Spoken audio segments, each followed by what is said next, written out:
فرشتے جو ہوتے ہیں یہ پیغام لکھتے ہیں، اور اس کا لکھا ہوا پیغام پھر اللہ تبارک و تعالیٰ کی رضا سے، اللہ کے حکم سے آسمان سے فرشتے آتے ہیں ان فرشتوں کے پاس، جو ہمارے کانوں والے فرشتے ہوتے ہیں نا، یہ لے کر اللہ کی بارگاہ میں نہیں جاتے کہ ہمارا مسئلہ جو ہم اعمال کرتے ہیں اچھے برے کرتے ہیں نا، یہ پیغام لے کر اللہ کی بارگاہ میں نہیں جاتے، بلکہ اور فرشتے آتے ہیں جو اللہ کی فرشتوں کی بارگاہ میں نہیں، کرامن کاتبین، یہ جو فرشتے ہوتے ہیں ان کے پاس آتے ہیں، ان کا لکھے ہوئے جتنے اعمال ہوتے ہیں، نیکی ہوتی ہے، جتنی برائیاں ہوتی ہیں، یہ لیتے ہیں، لے کر پھر اللہ کی بارگاہ میں جاتے ہیں۔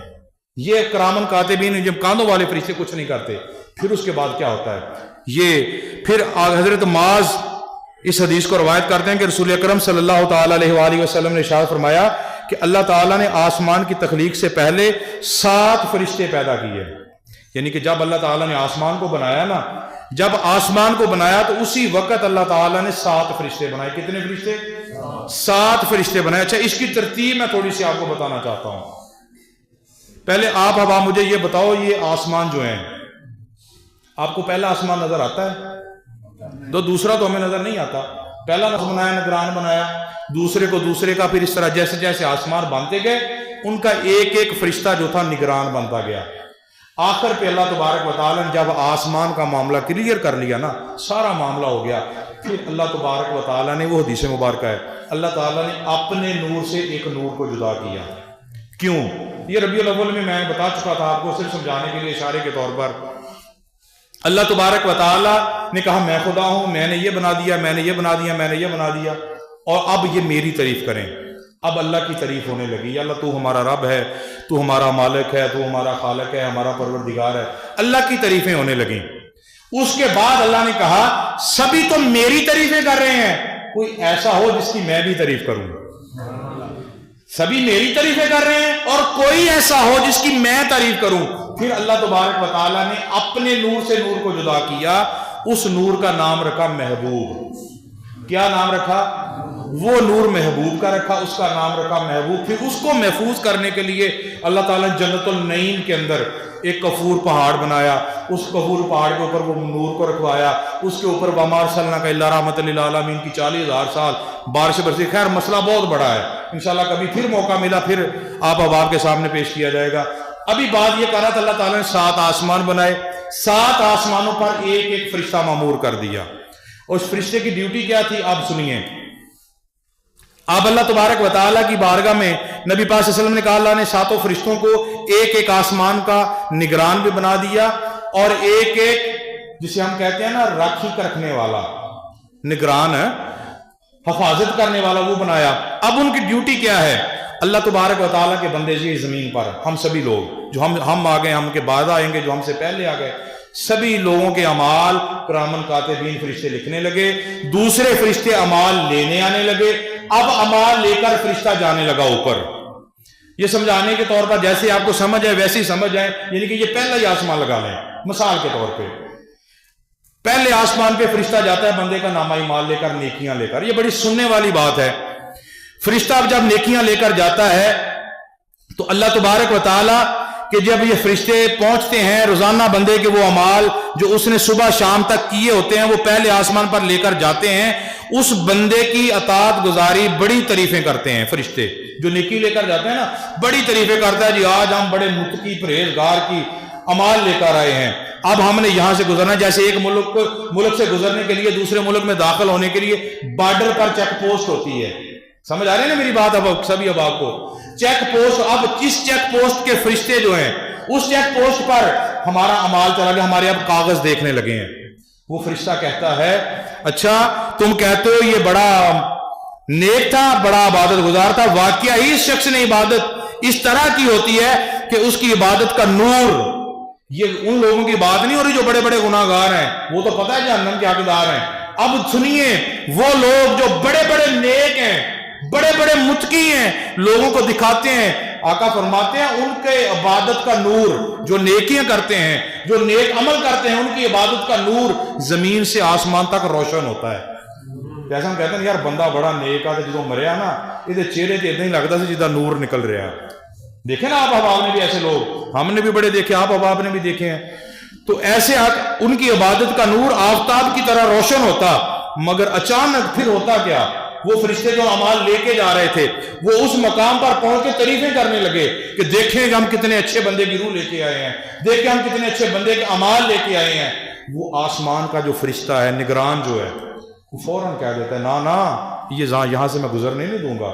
جیسے آج کل پابندی ہے نا کہ جہاز میں ہتھیار نہیں لے کے جا سکتے، ہمارے ہاتھ میں چھری ہو یا کوئی ہتھیار ہو، جہاز والا کہتا ہے نا تو سفر نہیں کرتا، پیچھے ہو جا، ہم یہاں سے گزرنے نہیں دیں گے۔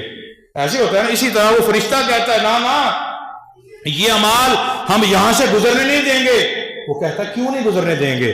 فرشتے کی آواز آتی ہے یہ اطاعت و عبادت اس بندے کے منہ پہ مارو، کیونکہ اس میں اہل غیبت کا نگہبان ہوں میں جو لوگ غیبت کرتے ہیں میں ان کو دیکھتا ہوں کون کون غیبت کرتے ہیں، لہذا مجھے یہ حکم ہے کہ جو شخص غیبت کرنے والا ہو اس کے اعمال یہاں سے ہرگز نہ گزرنے دینا، وہ کتنے ہی اچھے کیوں نہ دکھائی دیں۔ اس نے کسی کی غیبت میں کمی نہیں کی، یہ ہر بندے کی غیبت کرتا تھا، لہذا اس غیبت کرنے کی وجہ سے اس کے اعمال جو ہیں اللہ تبارک و تعالیٰ کی طرف سے رد کر دیے گئے ہیں، اور اس کے اعمال اس کے منہ پر مارو، اب یہاں سے اعمال نہیں گزریں گے۔ بندے نے کیسی عمل کیوں نہیں کیے؟ ایک چھوٹے سے گناہ پر اس کی ساری عبادات ضائع ہو جاتی ہیں۔ اور پھر آگے اور ایک بندہ آ جاتا ہے، ایک ایسا شخص جس نے غیبت نہیں کی ہوتی، اس کے اعمال پہلے آسمان سے تو گزر جاتے ہیں، پہلے فرشتے کی ڈیوٹی ہے غیبت والا پکڑنا، اب پہلے آسمان سے دوسرے بندے کے اعمال گزر گئے، اس کے اعمال میں غیبت نہیں ہے، دوسرے مقام پر پہنچتا ہے تو دوسرے آسمان کا فرشتہ کہتا ہے بس کرو اور واپس لے جاؤ اس عمل کو، اس کے منہ پہ مارو۔ یہ عمل جو بظاہر تو بہت پکیزہ دکھائی دیتے ہیں، دراصل اس نے یہ عمل دنیا کے لیے کیے تھے۔ آج کل کچھ لوگ ہوتے ہیں، میں نے بھی سنا، میں اکثر لوگوں کو بتاتا ہوں جو بچے مجھ سے پڑھتے ہیں نا، میں ان کو بھی بتاتا ہوں، ان کے گھر والوں کو بھی بتاتا ہوں، تعلق والوں کو بتاتا ہوں کہ اپنے بچوں کو اس لیے نہ پڑھاؤ کہ ہم مولوی بنائیں گے، مولویوں کی بڑی کمائی ہوتی ہے، نعت خواں بنائیں گے، نعت پڑھیں گے، بڑی بڑی کمائی لے کے آئیں گے۔ نہ، یہ سنیے، فرشتہ کہتا ہے ان کی عبادت ان کے منہ پہ دے مارو۔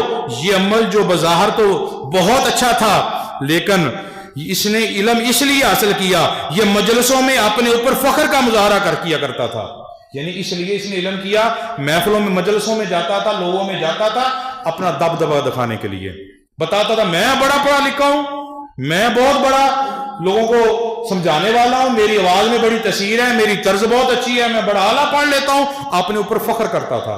یہ دکھاوا علم اس نے کس لیے حاصل کیا؟ لوگوں کو دکھانے کے لیے، اس کے اندر بھی دکھاوا تھا، لہذا میرے رب کا یہ حکم ہے یہ عمل بھی یہاں سے گزرنے نہیں دینا، اب یہ عمل بھی اس کے منہ پہ مارو۔ پھر تیسرے شخص کے اعمال جن میں غیبت نہیں ہوتی اور نہ ہی فخر ہوتا ہے، وہ پہلے اور دوسرے آسمان سے گزر کر تیسرے آسمان تک پہنچ جاتے ہیں، اس بندے کے اعمال میں نہ غیبت ہوتی ہے نہ فخر ہوتا ہے، بلکہ نماز، روزہ اور صدقات بھی شامل ہوتا ہے۔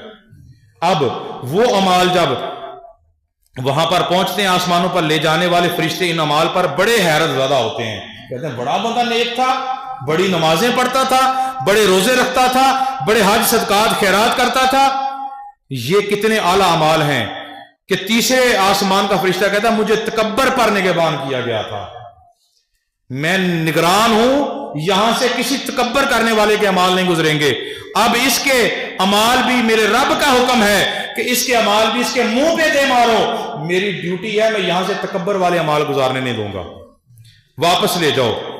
پھر اتنے میں ایک ایسے شخص کی باری آتی ہے جس کے اعمال تسبیح، نماز، حج کی بدولت اتنے اس نے نیکیاں کی ہوتی ہیں، ہاتھ میں تسبیح زندگی میں رہتی ہے، تسبیح کرتا رہتا ہے، نمازیں پڑھتا رہتا ہے، حج خود بھی کرتا ہے، غریبوں کو حج بھی کرواتا ہے، اور اتنی نیکیاں ہیں، وہ فرشتے کہتے ہیں کہ اتنی نیکیاں کہ جیسے آسمان پر تارے نظر آتے ہیں ہمیں، اتنی نیکیاں ان کی، چمکتی ہیں نیکیاں ان کی، لیکن تعریف کرتے ہیں، وہ فرشتہ سنتا ہے ہاں ہاں ٹھیک ہے بڑا اچھا ہے، لیکن پھر بھی فرشتہ وہ چوتھے آسمان والا جو ہوتا ہے نا، وہ فرشتہ کہتا ہے کہ نہ اس کے اعمال بھی واپس لے جاؤ۔ کیوں؟ یہ تو بڑا متقی تھا، ہاتھ میں تسبیح رہتی تھی، عبادت کرتا تھا، کسی کو دکھ تکلیف نہیں دیتا تھا، ہر طرح کے صالح عمل کرتا تھا، ہر طرح کے نیک عمل کیا کرتا تھا، پھر بھی تم کہتے ہو کہ اس کے اعمال واپس کر دو، اس کی عبادات تمہاری جتنی بھی ہیں، یہ اعمال نامے جو ہیں ان کے منہ پہ دے مارو۔ ہم کیا کیسے کریں؟ وہ کہتا ہے اللہ تعالیٰ نے میری ڈیوٹی لگائی تھی کہ میں غرور کو پسند نہیں کرتا، یہ اپنے اعمال پر غرور کیا کرتا تھا، میں ہی بڑا نیک ہوں، باقی لوگ تو سارے ایسے ہی ہیں، یہ اپنی عبادت پر غرور کرتا تھا، اس کے اندر غرور تھا،